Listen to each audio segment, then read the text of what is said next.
Hello everyone, स्वागत आहे तुमचे. आम्हाला तुमच्या सपोर्टची गरज आहे. प्लीज आमच्या चॅनलला सबस्क्राईब करा. व्हिडिओ पूर्ण पहा. कसा वाटला कमेंट करून सांगा. लाईक करा, शेअर करा. आज सकाळपासूनच मुसळधार पाऊस सुरू आहे. श्रावणाच्या सरी कोसळत आहेत. सर्व कामे घोळ घेऊन करावी लागत आहेत. सकाळी पाणी येतं, कपडे धुवायचे असतात, भांडी असतात. सर्व कामांमध्ये अडथळा निर्माण होतो. बाहेर मुसळधार पाऊस सुरू आहे. थंडगार वातावरण झाले आहे. त्यामुळे मी ठरवले की आपल्याकडे पालक होतं, त्याची गरम गरम भजी बनवायची. दुपारीच तयारी करायला घेतली होती. शेतावरून मम्मी पप्पा घरी येईपर्यंत ती तयार होतील. आधी मी पालक नीट करून घेतला आहे, म्हणजे पालकची कोवळी कोवळी पानं घेतली आहेत. त्यानंतर पालक स्वच्छ धुवून घेतला आहे व तो बारीक चिरून घेतला आहे. त्यामध्ये थोडं बेसन घातलं आहे, जवळपास 1 वाटीभर. आता या बेसनमध्ये मी हळद, मीठ, लाल तिखट व ओवा घालून घेणार आहे. आता मी हळद आणि मीठ घातलं आहे चवीपुरती. जशी आपल्याला तिखट हवी असतील तशी कमी जास्त लाल तिखट घाला. ओवा घातलेला आहे. आता हे सर्व मिश्रण एकजीव करून घ्यायचं आहे. थोडी कोथिंबीर घातली आहे चिरून वरून. आता हे मिश्रण एकजीव करू व त्यानंतर मग पाणी घालून आपण ते मिक्स करू. बघा, मी आता यामध्ये पाणी घातलं आहे. जास्त पातळ करायचं नाही आहे, जास्त घट्ट करायचं नाही आहे, असं मीडियम ठेवायचं आहे पीठ. आता हे आपलं भज्यांसाठीचं पीठ तयार आहे. आता कढई घेतली आहे, त्यामध्ये तेल घातलं आहे.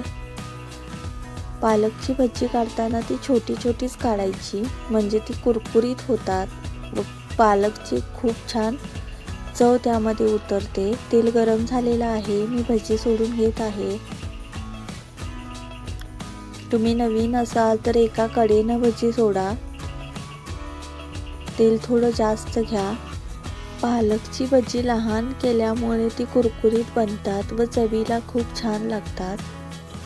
आतमध्येपर्यंत व्यवस्थित शिजतात. मी भजी बनवतच होते, तेवढ्यात मम्मीचा आवाज आला. ती आली होती. मग एका बाजूला चहाही ठेवला. आपली भजी तयार आहेत खाण्यासाठी. असा मुसळधार पाऊस लागत आहे गावी. तुमच्याकडे आहे का पाऊस? बघा, ही मी दुसऱ्यांदा भजी सोडली आहेत. ही छान कुरकुरीत झाली आहेत. आता मी ही काढून घेते. आपली पालकची भजी तयार आहेत. तुम्हीही घरी बनवून पहा. कशी झाली तुमची पालकची भजी मला कमेंट करून नक्की सांगा. आम्ही आमचे खेडेगावातील आयुष्य यूट्यूबवर शेअर करतो. तुम्हाला ते नक्कीच आवडेल. गावाकडील निसर्गरम्य वातावरण पाहण्यासाठी आमच्या चॅनलला नक्की सबस्क्राईब करून ठेवा. तसेच अशा झटपट होणाऱ्या नवनवीन रेसिपी पाहण्यासाठीही आमच्या चॅनलला सबस्क्राईब करा.